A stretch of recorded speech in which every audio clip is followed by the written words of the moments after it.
Welcome to Killer Women with your host, best-selling author Danielle Girard. And now, Danielle's next killer woman.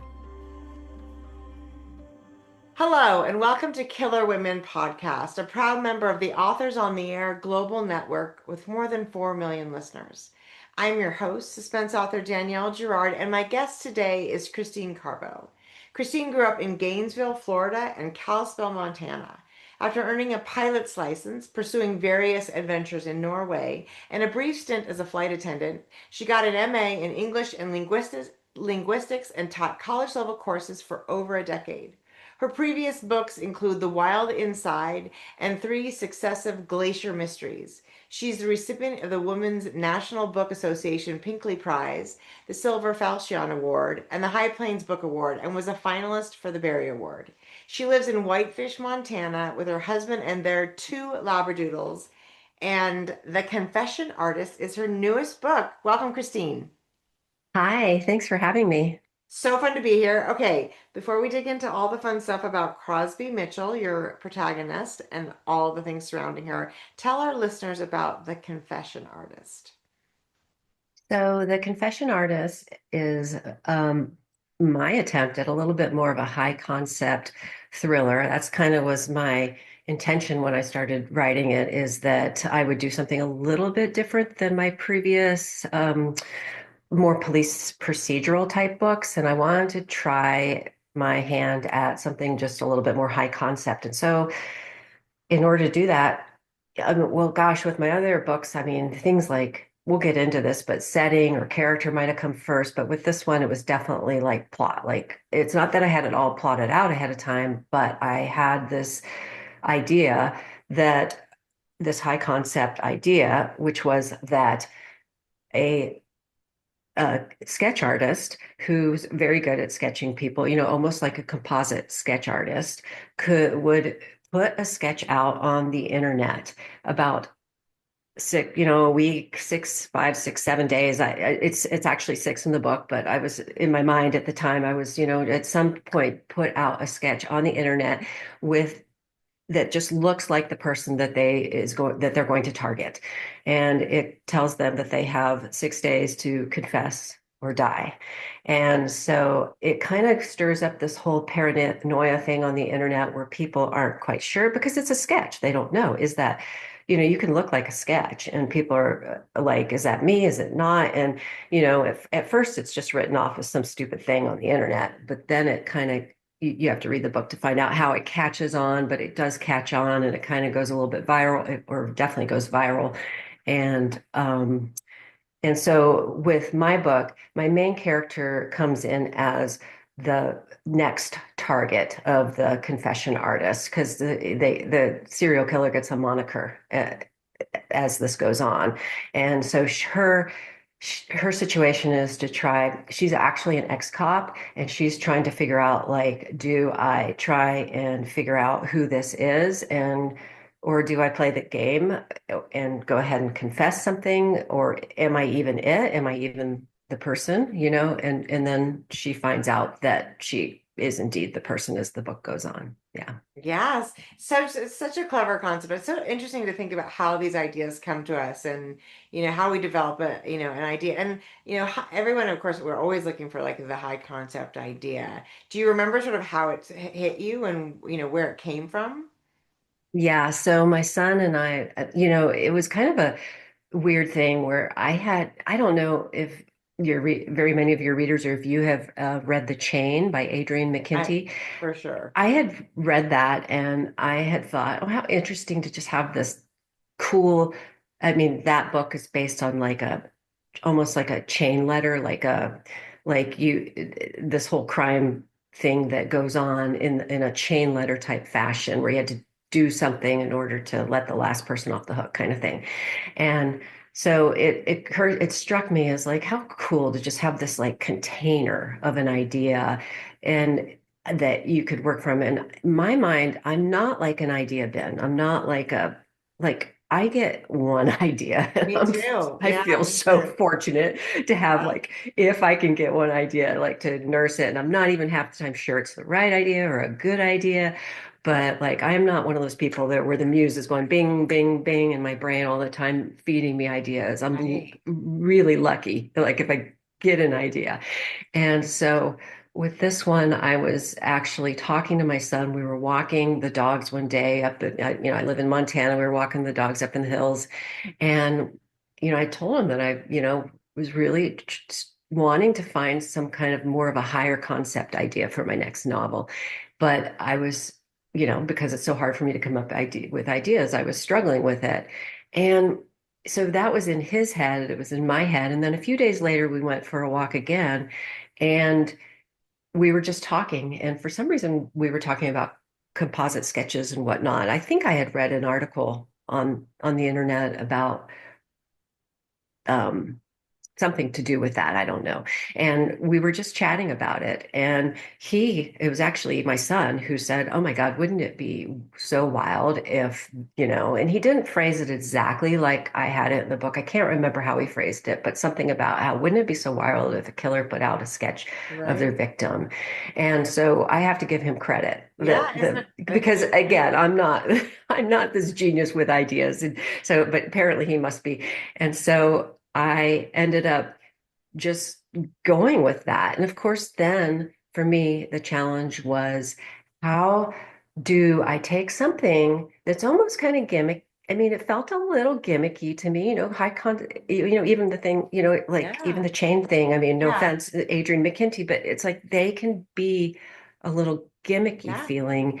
And so the challenge then is how do you bring this down and bring it so it's real, bring it so it's real for me so that the characters can be grounded and real and experiencing real life stuff Right. that I could relate to and get excited about writing about. It's not like you can just, oh, let's just go write about a high concept idea. It's not like you can Right. just dive in and do that, right? Right. So, So yeah. when you have once you sort of have an idea in mind, how do you are you somebody who sort of like maps it out?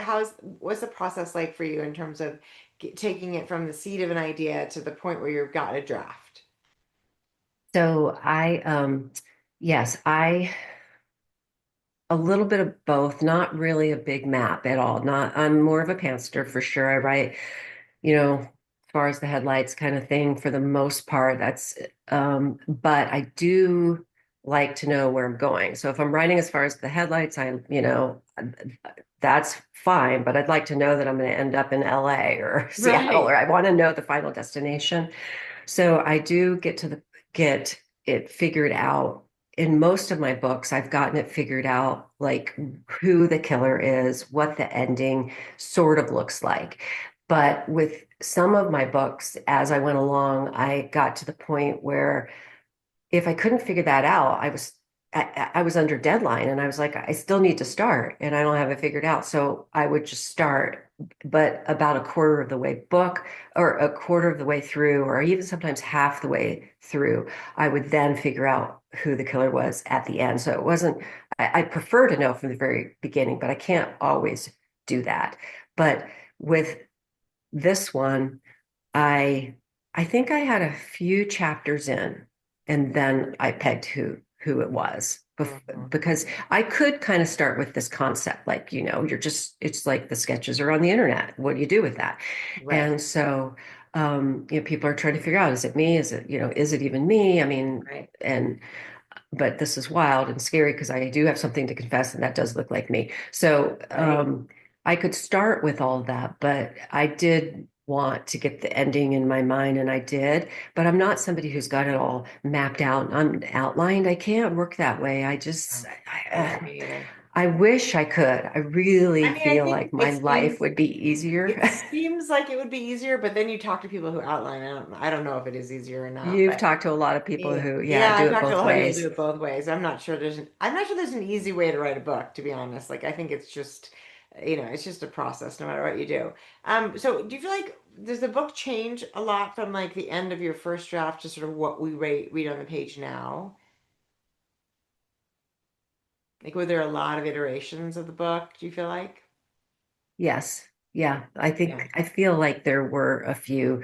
Um, there was definitely some a lot of massaging, let's put it that way, like a lot of cutting things back and getting more to the meat of and the heart of things. And it's honestly a long book, even as it is, it was it turned out. But for some reason, the book sort of just there was just a lot for me to say in it because I wanted to include these vignettes that are in the book of some of the people that were involved in how they were confessing and also some of the people that were targeted.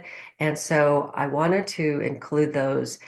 And in order to do that justice, I had to give these almost little like short story things included throughout the Yeah. book. Yeah. And that just took up a little bit more space. And Yeah. so then the rest of the book, I had to really go back and peel some things back in order to make Right. it all fit. Yeah. One of the things I really appreciated about it is sort of the idea of confession, right? Like if you know, if you decide you are the person in the sketch, I mean, we each could look back at our lives and be like, oh, well, what am I? I mean, maybe there's one big thing, but for a lot of these people, there were sort of like some there was a big thing and maybe some small. It's sort of like how much do I have to confess to get away with this? And I think that I love the sort of moral judgment of the characters that whose points of view we got to see, where they were like, can I just confess this piece and be okay, or do I have to confess the whole? And some of them didn't confess enough, and because I think that's we sort of all can imagine.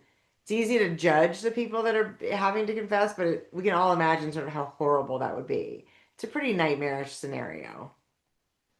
Yeah, and and I kind of just that's kind of also what I wanted to play with. So, initially there was just, like I said, this high concept premise about a killer putting sketches out, but it was really fine tuning it to wanting to deal with drawing confessions out of people Yeah, because I just felt like it would it there I don't know.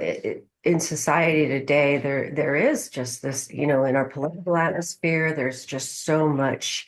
I mean, there's political violence, obviously now, and I mean, even just with what happened, and yeah, there's just so much almost revenge, like, and then of course the Mangione thing with the yeah, healthcare yeah, person, um, the you know.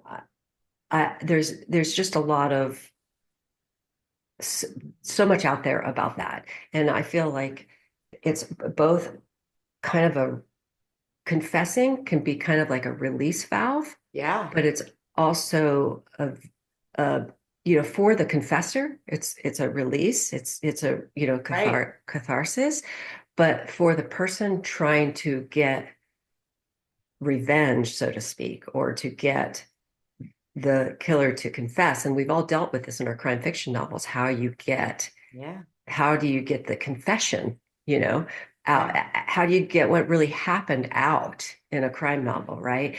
And so, like, I just thought how interesting it would be to just dive into the whole heart of how confession and revenge are so closely tied together. absolutely. And I mean, and there really are so many sort of shades, of gray to all. I mean, and a lot of the little vignettes cover things that are really kind of true to life happening in the world right now. And I appreciated that as well. I felt very sort of authentic about the kinds of things Thank we you. would want outed.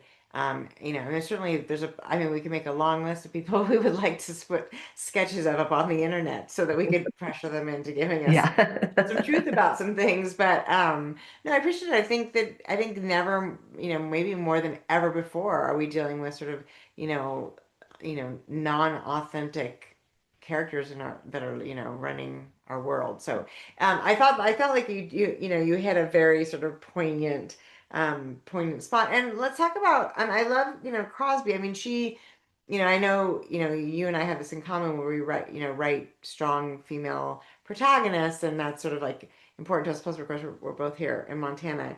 You are literally, I think the you and Connor Sullivan and I are the only thriller authors, I think, in Oh, the state of Montana. Is that possible? It's probably not, but anyway, sometimes seems that way. I think there's a But few more, but but it's like, when you were developing Crosby as a character, I mean, she's imperfect, of course, which is what makes, I think, great characters. How do you build a sort of character? Sort of how does she come to life for you? so again, some of my former books were more on the police procedural side, where I felt like I had this automatic container of like a detective doing what a detective Right. or a cop doing, or a park police person up in Glacier doing what they needed to do in order to solve a crime. And they had all the tools available Right. and so with it was kind of frightening for me to just go completely to like sleuth mode or to just regular person mode and depart from that. So I guess I kind of compromised and I thought about making Crosby like in a different kind of institution because she, like I said, she was a former cop and she experienced some harassment and some different things while she was in that job, which kind of drove her out of the job, which is why she was a former cop as well as some other things. But um, I thought about could she have been like a teacher at a college? Because in fact, I was a teacher at a college for many years at our local community college, and so I know that world very well, and I thought I could maybe make her that. But there was something about me wanting a little bit more of a polarizing character or a little bit more of a a little rougher around the edges character. And that somebody that could, less hard in their mouth, that could kind of handle this situation, like, not just fold and I'm going to confess. And so, in order to have that kind of a little bit of a tougher person, Right. I just naturally sort of went back into that mode of like she could have been she could have just been in the police world instead of in the teaching world or in the hospital world or healthcare world or all the different worlds I thought of. I just decided why not just have it be the law enforcement, and in a way it allowed me to scratch that itch, that familiar itch of mine to write some, to rely back on some of the tools that she would have had as a cop, and it just kind of worked out well that way for me. And Crosby, she's she is a little bit polarizing. It is easy maybe for some people maybe not to love her as much or um but I don't think she's not likable either. So I mean, I No. think she Yeah, I mean, I think, I like the fact that she's also determined, despite the fact that her own life is in danger, to sort of like to solve this crime, as well as to sort of, get herself off the hook, as about the confession, but also to, excuse me, oh, bless but you. also just, to actively put an end to this whole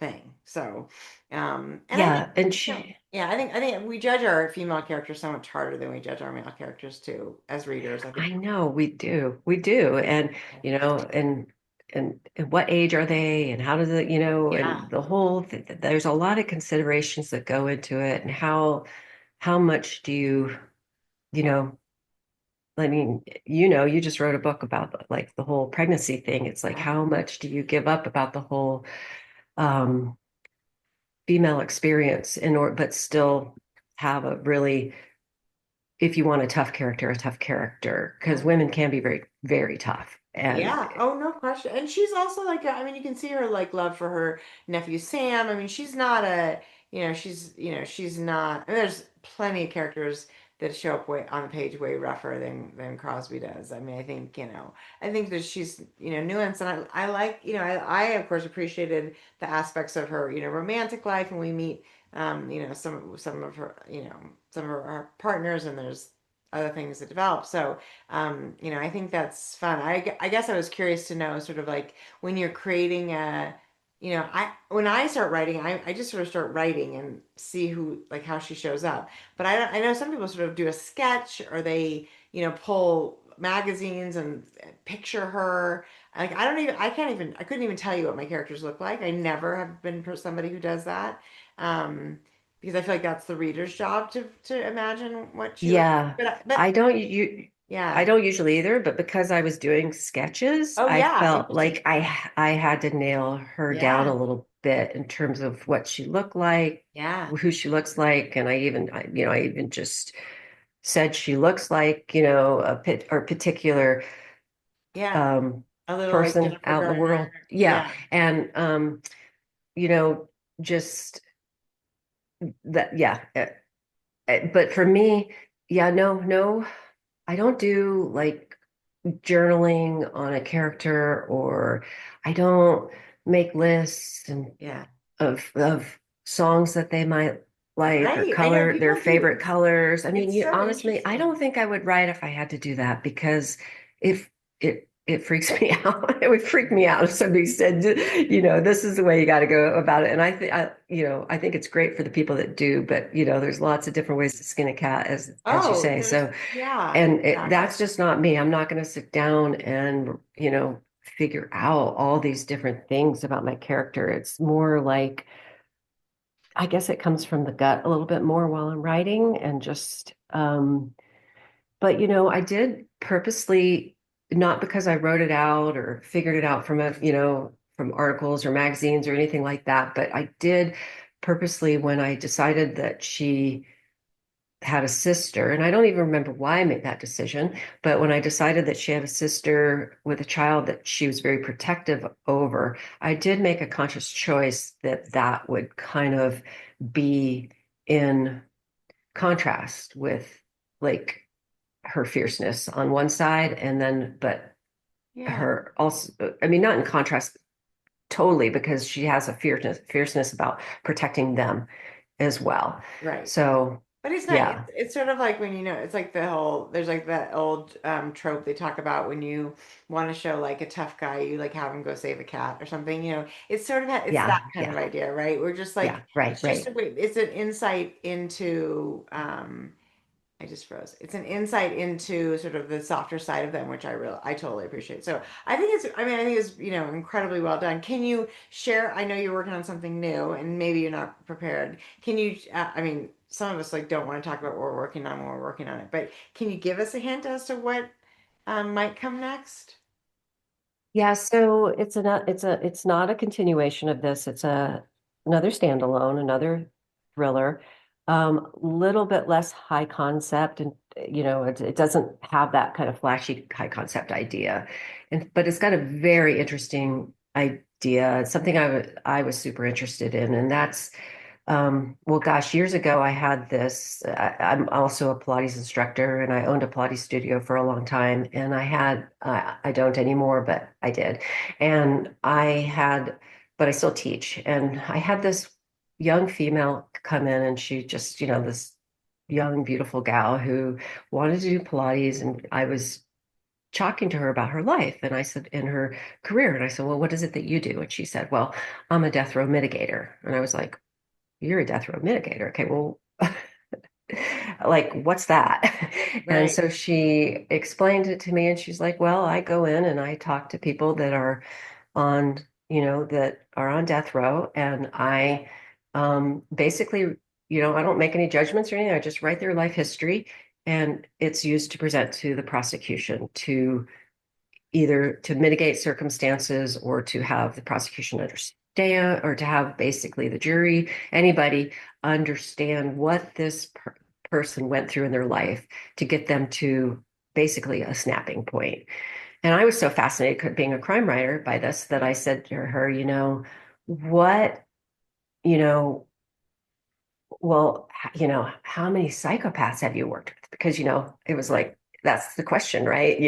Like, Right. and she's like, none. Like, she's They're like, all right. They're normal it's people. just a snap. It's a snap. It's always a snap. Every person I've ever worked with, it's a snapping point. Yeah. It's all the conditions in their life that lead to this.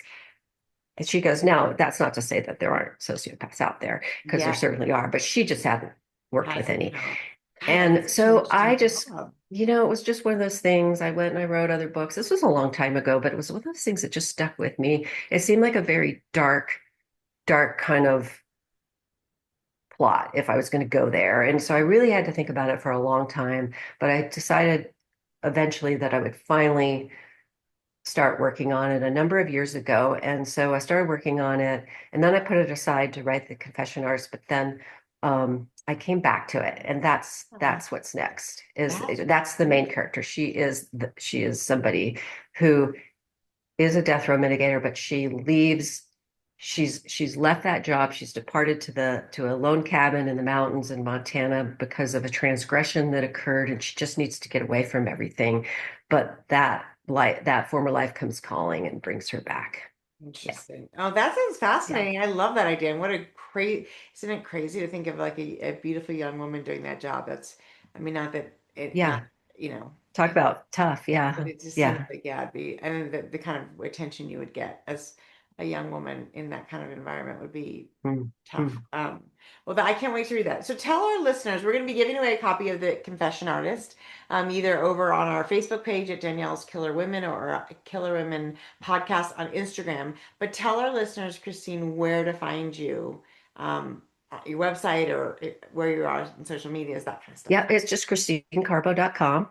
And I mainly use Instagram, but I'm also on Facebook. And Instagram's just Christine Carbo and or Christine.Carbo, I guess. And yeah, I was on Twitter, X and I, every once in a while I go over to it, but I don't really post. I'm not a huge poster anywhere, but you can find me in all those spots, and I am getting better about posting. Well, it's exciting. I mean, we have more to post when we got a book coming out, so that this is a good time. And Carbo, Mm. for if you're listening to us and not watching, Carbo is Carbo, and the Confession Artist will be out on June 1st. And so everyone go look for that and follow Christine and um, follow those sites for a chance to win a copy of the Confession Artist, which I loved. And thank you so much for joining me today, Christine. It was really fun to talk about the Confession Artist. Thank you so much for having me, and thank you to all your listeners, your community, your lovely community for having me. And yeah, thank you. Oh, absolutely. Everyone, thank you for joining us today with Christine Carbo on Killer Women, and we will see you next time. Bye. And bye.